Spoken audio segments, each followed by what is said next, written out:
napatawad na rin ba kayo? Amen! Yung una ay amen. Yung pangalawang ganun sa ilong na lang lumabas. No? Okay. Bakit napunta ako sa next topic ko, the parable of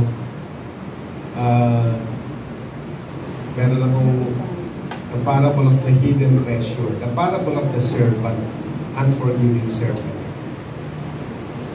So in the Gospels, Matthew, Mark, Luke, John, Jesus often taught using parables. Ano yung mga parables?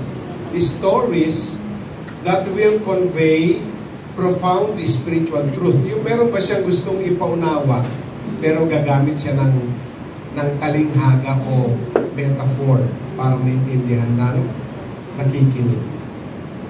At isa nga sa mga talinghaga ay itong talinghaga ng unforgiving servant na nagpapahayag ng importansya ng pagpapatawad at ang mga consequences ng mga hindi marunong magpatawad. Yan. So, ang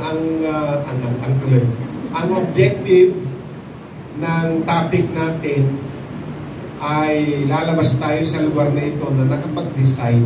Amen. Na gaano man kasakit ang ginawa sa atin ay handa tayong mag-release ng forgiveness. Amen! Amen! May mga ano ba dito? May mga sinaktan ba dito? Amen! Na hanggang ngayon ay ramdam mo pa yung sakit? Na minsan sasabihin, ay pastor, madali sa iyong sabihin ng magpatawad. Pero hindi ikaw yung dumaan sa dinaanan ko eh. Pero okay, salamat sa drama na yan, kung may drama ganyan. Pero alam niyo ho yung turo ng pagpapatawad? Hindi po sinabi ng Panginoong Jesus, magpatawad kayo sa mga nagkasala sa inyo dahil hindi naman mabigat yung mga ginawa sa inyo.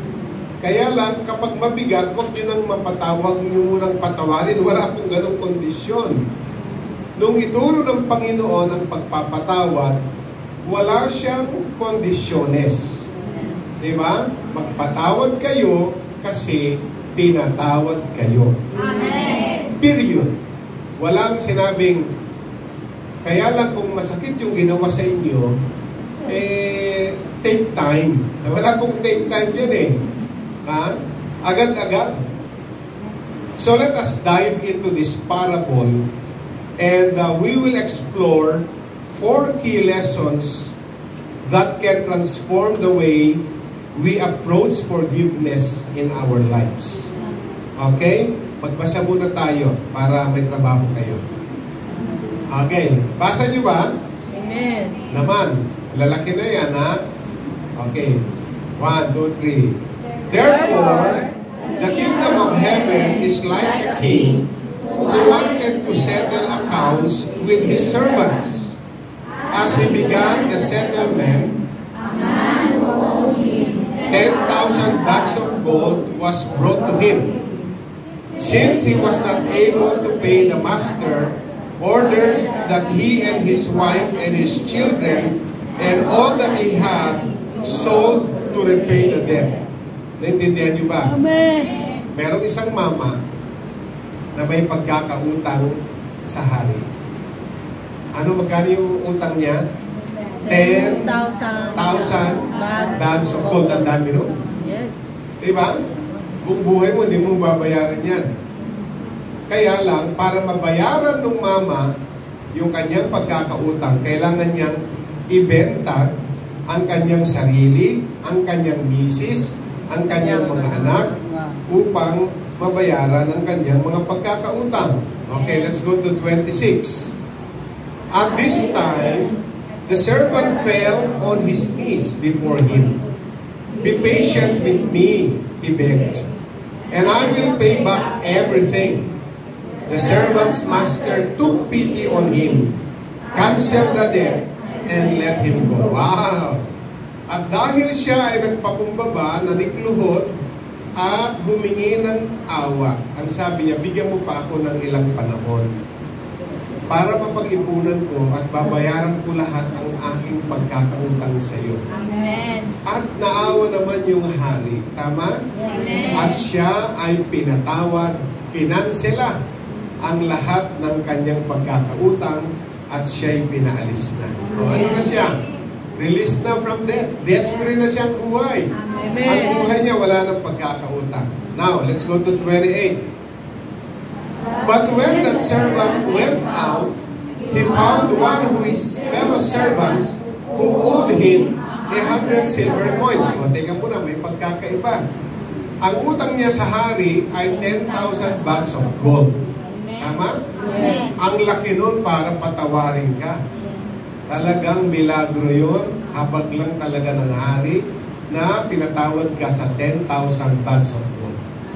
Pinalaya siya dahil naawa sa kanya yung hari, pero paglabas niya, nasa lubong niya yung may utang sa kanya.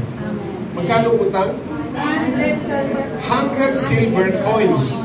O, ikumpara nyo ngayong 10,000 bags of gold sa 100 silver coins. Ang layo nun. Di pa ang layo nun. Tama? Yes. Okay. He grabbed him, pinelyuhan niya, and began to choke him. Ano yung choke him? Sinakal. Sinasakal na niya yung may utang sa kanyang 100 silver coins. At ang sabi niya, "Pay back what you owe me," he demanded. His fellow servant fell to his knees and begged him, "Be patient with me and I will pay it back." Di ba pareho sila ng sinabi? Yes. Siya nung humingi ng awa sa hari, nanigluhod, at yan ang sinabi niya, pagtiisan niyo muna ako. Hayaan niyo at babayaran ko lahat. Di ba yan din ang sinabi nung may utang sa kanya? Amen. Ito, tingnan niyo yung 30. But he refused. Instead, he went off and had the man thrown into prison until he could pay the debt. Anong ginawa niya? Pinakulong. Hanggang hindi niya nababayaran ang lahat ng kanyang pagkakautang. When the other servants saw, may nandiyan pa kayo? Amen. Kasi tumigil na kayo. What had happened, they were outraged and went and told their master everything that had happened. May marites din dito. Ha? May nakakita sa ginawa niya. Yung mamang ito, alam yung istorya na pinatawad siya ng 10,000 bags of gold. Pero meron nagkautang sa kanya, hindi niya mapatawad ng 100 silver coins. Pinelyuhan, sinakal, pinatapon sa kulungan, hanggat di niya mabayaran ang huling sentimo. May nakakita. Diba? May mga ganyan talaga. Akala nyo, ngayon mabilis na lang. Hindi ka pwede gumawa ng masama ngayon. May mga cellphone agad. At isinumbong ang istorya sa master na nagpatawad. Kung ano ang buong pangyayari. 32. Then the master called the servant in. Ano sabi ng master? "You wicked servant," he said, "I canceled all that debt of yours because you begged me to.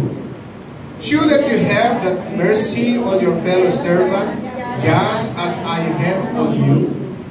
Ano sabi niya? Ikaw talaga masamang alipin, sabi niya. Pinatawad ka sa napakalaki mong pagkakautang. Hindi mo man lang nagawa ang pareho kong ginawa sa nagkasala sa iyo ng napakaliit na pagkakautang. Pinatawad ka ng 10,000 bags of gold. Hindi ka magpagpatawad ng 100 silver coins. Intindihan niyo? Ito ngayon. In anger, his master handed him over to the jailers to be tortured. Kaya, nag-inwelyo ka na, nananakal ka pa nga eh. Ngayon, torturin ka na ng mga jailers until he should pay back all he owed. Ay, wala to. Hanggang kamatayan ang torture nito. 10,000 bags of gold kaya ang utang. Tama? Yes. Mahirap bayaran yun. This is how the Heavenly Father will treat each of you unless you forgive your brother or sister from your heart. Oh, wala.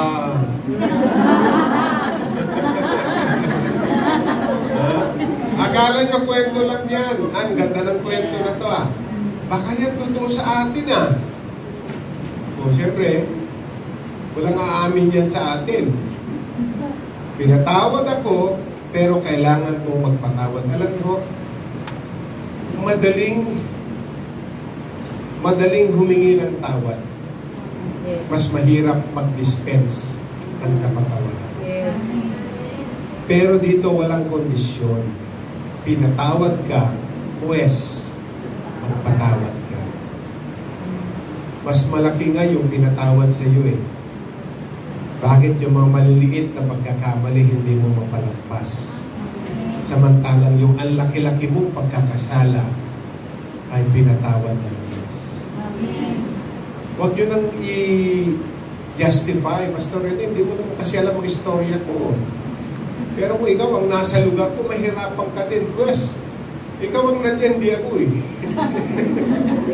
Huwag mo akong dalhin sa istorya mo, no?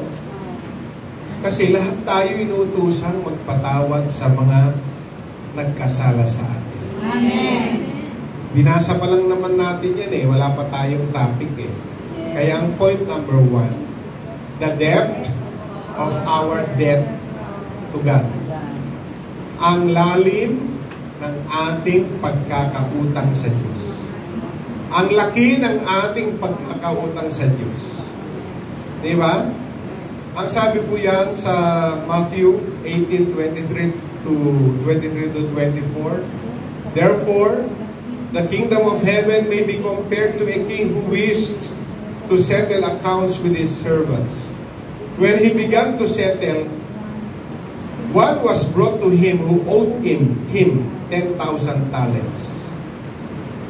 In this parable po, the servant owed the king an astronomical sum of money. Mind-boggling po yan, yung 10,000 talents. 10,000 bags of gold. Isang bag lang na gold, gaano karaming pera yun? Eh, isang ginto nga lang eh. Well, hindi pala ginto itong aking singsing. Pilak, ano to? Ano ba to? 350 to sa Baguio. Ay, kung ginto, wala akong suot na ginto ngayon. Ngayon may mga ginto. O siguro binili niya yung mahal na yan. Tama? Ang mahal ng ginto ngayon, magkano isang gramo? 300, baka mura pa yan.